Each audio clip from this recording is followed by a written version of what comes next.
Hello students, welcome to my channel KS academy. যদি ভিডিওটি ভালো লেগে থাকে তাহলে চ্যানেলটিকে সাবস্ক্রাইব এবং লাইক করে আমার পাশে থেকো।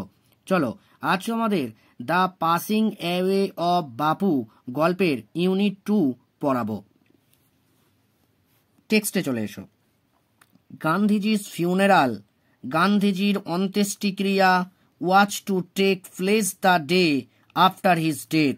ঠিক করা হয়েছিল তার মৃত্যুর পরের দিনে হবে, অর্থাৎ গান্ধীজির যে শেষকৃত্য, সেই শেষকৃত্যের কাজটা ঠিক করা হয়েছিল যেদিন তিনি মারা গিয়েছিলেন ঠিক তার পরের দিন হবে। আওয়ার্স ইন অ্যাডভান্স, আগে থেকেই। পিপল লাইন্ড, সাধারণ মানুষেরা অপেক্ষা করেছিল লাইন দিয়ে, দ্য রুট, পথেতে। The funeral procession was to follow, যে দিক দিয়ে অন্ত্যেষ্টিক্রিয়ার শোভাযাত্রাটি যাবে। অর্থাৎ আগে থেকে রাস্তায় অগণিত মানুষ ভিড় করেছিল। কেন তারা ভিড় করেছিল? এই কারণে যে গান্ধীজির যে মরদেহ, সেই মরদেহ সেই রাস্তা দিয়ে যাবে আর তাকে শেষবারের মতো একবার দেখবে। Padmaja Mrs Naidu's daughter, Mrs নাইডুর কন্যা ছিলেন। স্পোক, বলেছিলেন, ফর আস, আমাদের জন্য। অল, সবাইকে। হোয়েন সি সেড সিম্পলি, যখন সে সাধারণভাবে বলেছিল। উই উইল ওয়াক, আমরা হাঁটব। It is the last time, এটা হচ্ছে শেষ সময়। We shall be walking with Bapu, আমরা হেঁটে যাব বাপুর সাথে।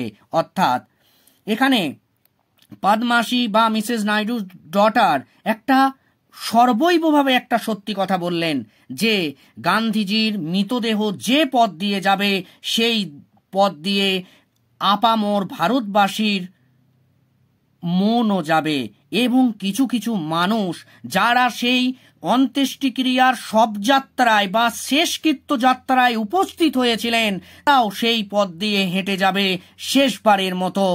আর হয়তো তারা বাস্তবিকভাবে কোনো দিনই তারা গান্ধীজির সঙ্গে হেঁটে যেতে পারবেন না। ইট ওয়াজ অ্যান অ্যাগোনাইজিং ওয়াক, এটা ছিল একটা পীড়াদায়ক হাঁটা। কেন পীড়াদায়ক? কারণ যে মানুষটাকে সাধারণ মানুষেরা ভালোবেসে এসছে নিজের জীবনের থেকেও, সেই মানুষটা আজ আর পৃথিবীতে নেই, তাই এটা ছিল একটা পীড়াদায়ক হাঁটা। থাউজেন্ডস, হাজার হাজার মানুষ সাইলেন্টলি, নীরবে, ওয়াচ, দেখছিল দ্য প্রসেশন, শোভাযাত্রা। বাপু lay on an open truck, বাপু শায়িত ছিলেন একটা উন্মুক্ত লরিতে বা ট্রাকে। কভার্ড উইথ ফ্লাওয়ার্স, যেটি ফুল দ্বারা আবৃত ছিল। থাউজেন্ডস অফ পিপল, হাজার হাজার মানুষ। ওয়েভড, কাঁদছিল। ট্রাইং, চেষ্টা করছিল। টু টাচ, স্পর্শ করতে। বাপুস ফিট, বাপুর পাটিকে। অর্থাৎ শেষবারের মতো তাদের যে জননেতা, সেই জননেতার পাটিকে একবার স্পর্শ করার জন্য তারা ব্যাকুল হয়ে পড়েছিল। ইট ওয়াজ ইম্পসিবল, এটা ছিল অসম্ভব। টু মুভ, সরে যাওয়া। ইন দ্য থিক ক্রাউড, এই ঘন জনতার মধ্যে দিয়ে। অর্থাৎ এটা একটা অসম্ভব কাজ ছিল বাপুর পা পর্যন্ত পৌঁছানো। কেন? কারণ সেই শোভাযাত্রায় হাজার হাজার মানুষ যোগ দিয়েছিলেন, তাই সেই ভিড় ঠেলে সেই জায়গায় যাওয়া অর্থাৎ বাপুর পা পর্যন্ত পৌঁছানো এক অসম্ভব ব্যাপার ছিল।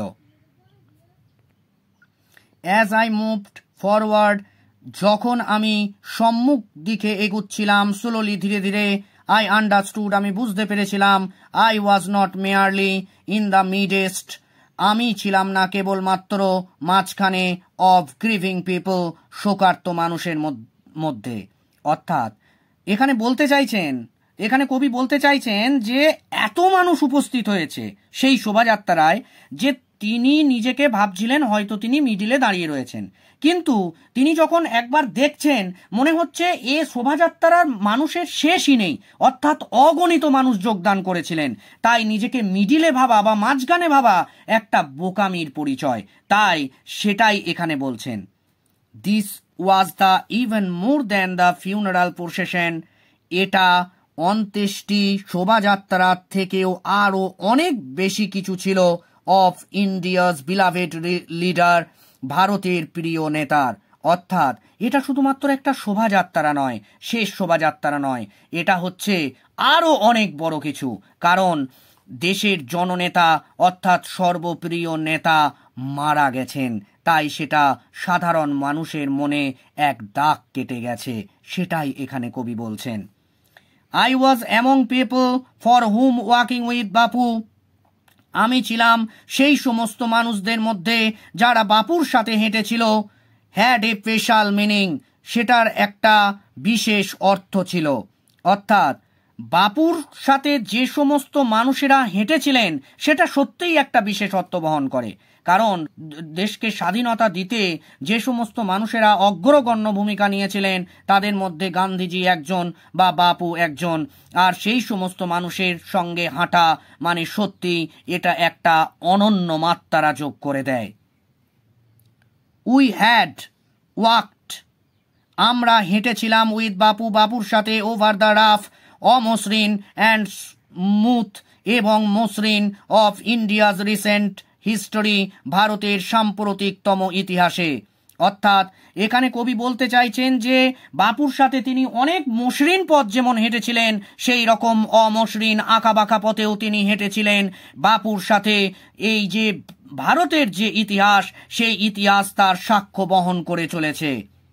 We could not now accept the fact, আমরা এখন সমর্থন করতে পারবো না সেই বিষয়টি, দ্যাট যে দ্য ম্যান, সেই মানুষটা, who had led us over many difficult paths, যিনি নেতৃত্ব দিয়েছিলেন অনেক কঠিন পথের, was never going to walk with us again, আমরা আর তার সাথে হাঁটতে পারবো না। অর্থাৎ এটা লেখক বিশ্বাস করতে পারছেন না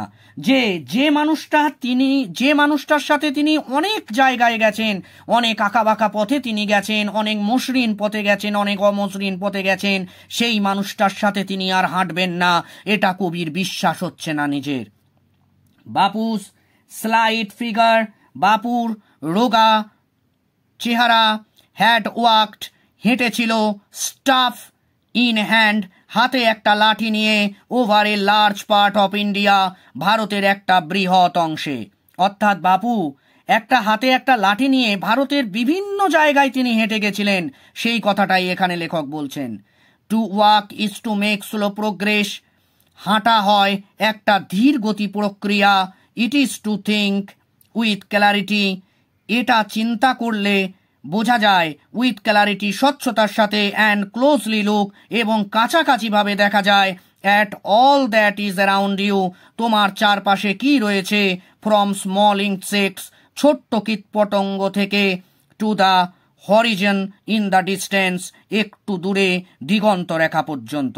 মানে এখানে কবি বলতে চাইছেন যে হাঁটা হচ্ছে একটা ধীরগতি প্রক্রিয়া, আর এই হাঁটার মাধ্যমে আমাদের চারপাশে কি রয়েছে এবং ছোট ছোট জিনিসগুলোও আমাদের চোখে পড়ে, কিন্তু যদি কোনো গাড়ি করে যাওয়া হয় তাহলে সেই জিনিসগুলো কিন্তু চোখে পড়ে না। অর্থাৎ সেই জন্য এখানে লেখক হাঁটার গুরুত্বটাকে বেশি করে দেখাতে চাইছেন। মোর ওভার, এছাড়াও টু ওয়াক, হাঁটা, ওয়াজ ছিল, open the only way open to the average Indian, সাধারণ ভারতবাসীর কাছে একটা উন্মুক্ত পথ। অর্থাৎ হাঁটা একদিকে যেমন ব্যায়াম, এটা কিন্তু শারীরিকভাবে এবং মানসিক দিক থেকেও স্ট্যাবিলিটি দেয়, শক্তি দেয়। সকালে হাঁটা এবং অন্য সময়ও হাঁটা একটা বিশেষ গুরুত্ব রয়েছে। তাই বাপু হেঁটে যেতেন, তার কোনো গাড়ির প্রয়োজন হতো না, আর এই হাঁটা বাপুকে একটা অনন্য শক্তি যোগাতো, সেটাই এখানে বলছেন। আর ভারতবাসীরা হাঁটাটাকে একটু বেশি পছন্দ করেন। ইট রিকোয়ার্ড নো ভেহিকেল, এটার প্রয়োজন হতো না কোনো গাড়ি, এক্সেপ্ট হিজ ওন বডি, নিজের শরীর ব্যতীত, অ্যান্ড কোস্ট হিম নাথিং, কোনো মূল্য দিতে হতো না, বাট হিজ এনার্জি, কিন্তু তার শক্তি। অর্থাৎ এখানে বলতে চাইছেন লেখক যে নিজের শক্তি ছাড়া আর কোনো কিছু দিতে হয় না, এখানে কোনো তেল ভরতে হয় না এখানে। আর সেটাই এখানে বলছেন, হাঁটা হচ্ছে এমন একটা যেটা হচ্ছে মূল্যবিহীন এবং শুধু শরীরের শক্তি প্রয়োজন, আর এই শক্তিটাই একটা অনন্য শক্তি জুগিয়ে দেয় শরীরে, সেটাই বলছেন। আর গান্ধীজির ক্ষেত্রেও একটা অনন্য শক্তিমাত্রা যোগ করে দিত এই হাঁটার দ্বারা। Gandhiji took this necessity as he took much that was commonplace and transformed it into a joyful effort. Gandhiji এই প্রয়োজনীয়তাকে অনেক সাধারণ জিনিসের মতোই গ্রহণ করেছিলেন এবং তাকে আনন্দপূর্ণ প্রচেষ্টায় রূপান্তরিত করেছিলেন। অর্থাৎ এখানে বলতে চেয়েছেন কবি যে গান্ধীজির জীবনে অনেক বাধা বিপত্তি এসছে, অনেক এবড়ো খেবড়ো তিনি পথ পেরিয়ে এসছেন, কিন্তু সেই এবড়ো খেবড়ো পথ এবং বাধাকে দেখে তিনি কখনো থেমে যাননি। তিনি সেই পথকে অতিক্রম করে পেরিয়ে গেছেন। এমনকি হাঁটার ক্ষেত্রেও তিনি হাঁটার বিকল্প কোনো কিছু হয় না, এটাও তিনি বুঝতে পেরেছিলেন। আর হাঁটার পথেও তিনি অনেক বাধা বিপত্তি পেয়েছেন ইংরেজ সরকারের কাছ থেকে, কিন্তু সেগুলোকে তিনি কোনো রকমভাবে কেয়ার করেননি।